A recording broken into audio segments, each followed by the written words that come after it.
Yo ho ho, Don Mafia. Welcome to yet another edition of the Don Mafia Report. And let me tell you what, I am growing tired of making a Chiefs preview video only for me to be disappointed and to be trolled from the opposing fan base of me being wrong. I'm hoping the third time is the charm and the Buffalo Bills march into Arrowhead and get the well-deserved revenge from not only the 2020 regular season loss, but that heartbreaking AFC Championship loss. As always, of course, this is going to be my preview video for Week 5, where I dissect exactly how I think the Buffalo Bills defense is going to perform against the Kansas City Chiefs offense, and then how the Buffalo Bills offense is going to perform against the Kansas City Chiefs defense. Very excited to hop into this, and hopefully we'll be able to create some type of optimism going into this nerve-wracking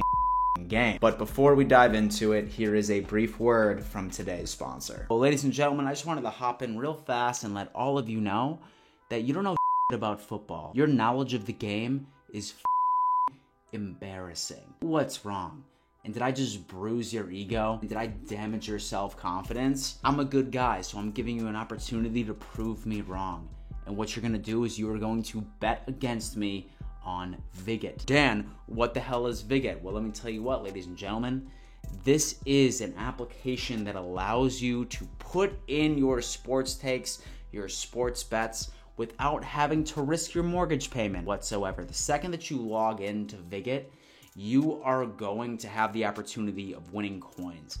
These coins are also going to be able to be cashed in for various prizes, and even the best person in the entire application is going to be flown out to the Super Bowl. And so this is the best app on the face of the planet without having to risk any actual real money. Very low risk, super high reward. Every single week, I am going to be on this app and I am going to be giving my picks for each and every single game. Spreads, prop bets, you name it, and I want you to bet with me. What I want you to do is I want you to hit that link in my description or hit that link in my bio right now.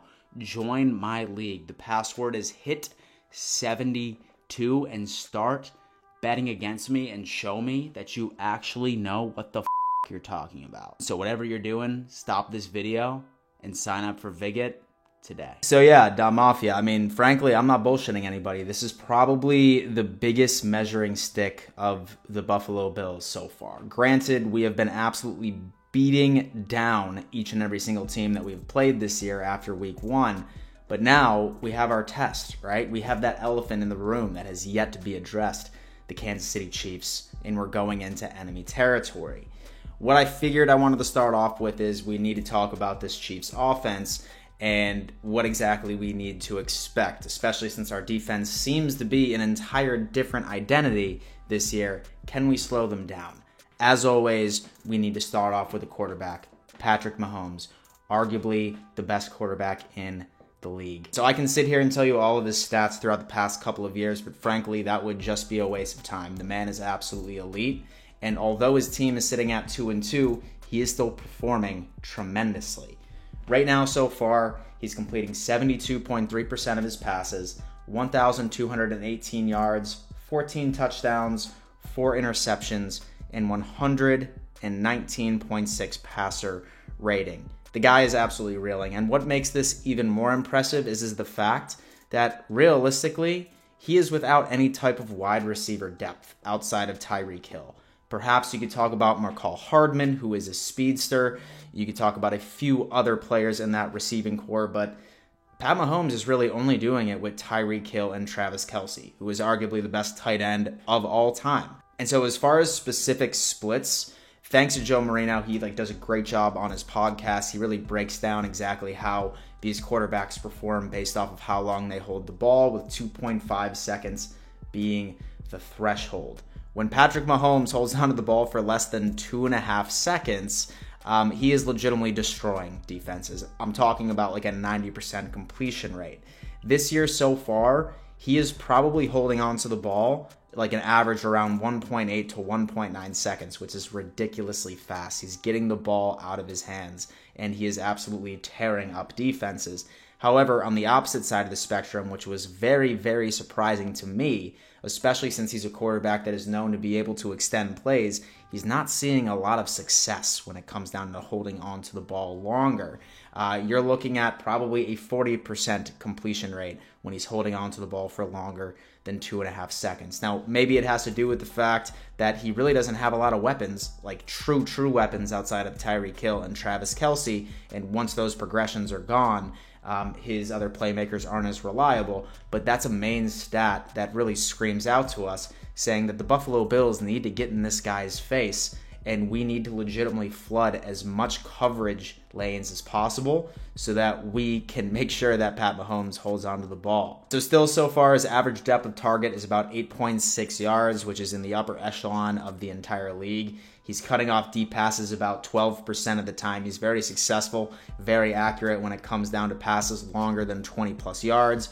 And in play action, he's absolutely deadly. Like any quarterback on the face of the planet, when Dude Man experiences pressure, his overall efficiency plummets. I mean, just end up looking over at the Super Bowl last year. When he experiences pressure, he crumbles. However, don't mistake that for blitzing. He's probably the best quarterback in the entire league against the blitz. However, the Buffalo Bills are smarter than that. Last year, we only tried to blitz him once during the regular season, and we only blitzed him a couple of times during the AFC Championship. And so our defense knows this. And we're not going to be able to just hand him a bunch of yards afterwards, because I really feel like our defensive line is going to need to show up. Because last year, the Kansas City Chiefs had a significant issue with their offensive line, made notable during the Tampa Bay Buccaneers Super Bowl. But I'm telling you, the Kansas City Chiefs offensive line is completely different. It is, like, legitimately, it is a completely different unit.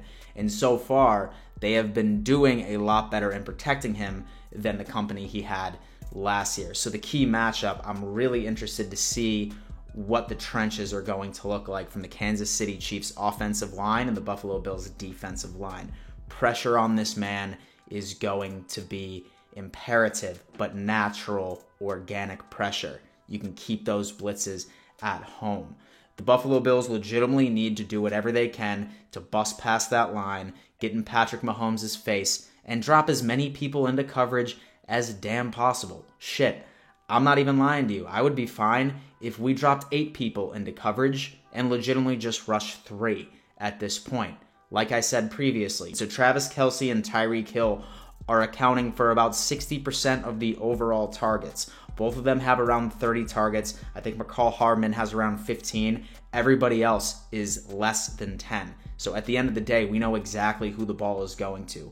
Clyde Edwards-Helaire, he's been having his issues when it comes into holding onto the football. He cost him that one game during week 2 or week 3. A running back that really isn't somebody that we need to be scared of at this point. We know exactly what the Chiefs are going to do, but can our secondary continue to be as dominant as we have been? On top of that, we got to pray. We got to pray that Matt Milano is healthy, because he is our only hope into even somewhat containing Travis Kelce. Even if Matt Milano is healthy and he's out there, I still expect Travis Kelce to have a damn game. He's just that dude. But Matt Milano is imperative to be out there, as well as Taron Johnson. So let's just hope that our defense can remain consistent and rise up to the test that has been bestowed in front of us. Next up, the Buffalo Bills offense versus the Kansas City Chiefs defense. Now, listen, I'm not going to sit here and tell you that I am 100% confident that we are going to rickroll this team, right? If there's any defense on the face of the planet that has our number, it is the Kansas City Chiefs defense. Last year, during both of my preview videos, I sat here and I was talking shit about how their defensive statistics were sort of in the lower echelon of the league, but for some reason, every single time that they played the Bills, they went out there looking like a damn top 3 defense. This year, it's a little different, because the Kansas City Chiefs are struggling tremendously on defense, and I'm talking about in several categories. So they are either second last in the league or not much better in all of these. They're giving up 31 points per game. Keep in mind they gave up 30 points against the Philadelphia Eagles last week. 438 yards per game, 146 rush yards, and 222 passing yards, all in the bottom echelon. And I'm not even talking about bottom half. I'm talking like bottom 5 in all of these categories. They're struggling getting pressure on the quarterback. They're cornerbacks have been absolutely terrible. They're letting up about 100 plus passer rating against opposing quarterbacks from their secondary side of things. The only bright spot is the Honey Badgers, Tyrann Mathieu. He's the only one that has legitimately been being consistent out there for this team. 44% of all offensive drives have led to an offensive score. This defense is completely struggling. Now, when it comes down into keys into beating this defense, number one, I'm legitimately just going to say Josh Allen needs to pick on the cornerbacks. You definitely need to keep an eye out for the Honey Badger. He is versatile. He can make plays. But I'm telling you, whatever side of the field that Tyrann Mathieu is not on, you need to pick on that outside cornerback. I fully anticipate Stephon Diggs being a main focus, so I wouldn't be surprised if Emmanuel Sanders and then also Cole Beasley and maybe even Gabe Davis would end up having some pretty big games. I'm seeing that be it. Run the ball as well. So far, we've seen Devin Singletary and we've seen Zach Moss look like two different guys. And every team that has beat the Chiefs this year and in 2020 shares one characteristic. They are able to run the ball efficiently. And like I said, the Chiefs are giving up about 4 to 5 yards per carry at this point. So we need to have a very mixed bag approach to going up against this defense. They're struggling. I don't foresee them consistently struggling throughout the rest of the season, but I pray that they don't figure out their shit until week 7, week 8, long after that we leave Arrowhead with a W. As far as predictions are concerned, I'm going to go on ahead and say 35-28.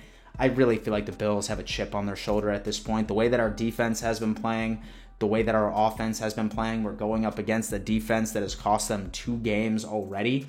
I just feel like it's like written in the sky at this point. 35-28. I see the Buffalo Bills leaving there 4-1, and Buffalo Bills fans finally get that massive elephant off of their shoulder. Do me a favor, leave a comment. What do you think your final score prediction is? Are you nervous about this game? How much does this mean to you? Always want to hear your thoughts. Dom Mafia, thank you so much for tuning in to yet another edition of the Dom Mafia Report. And before I let you go, you better always remember, let's go Buffalo.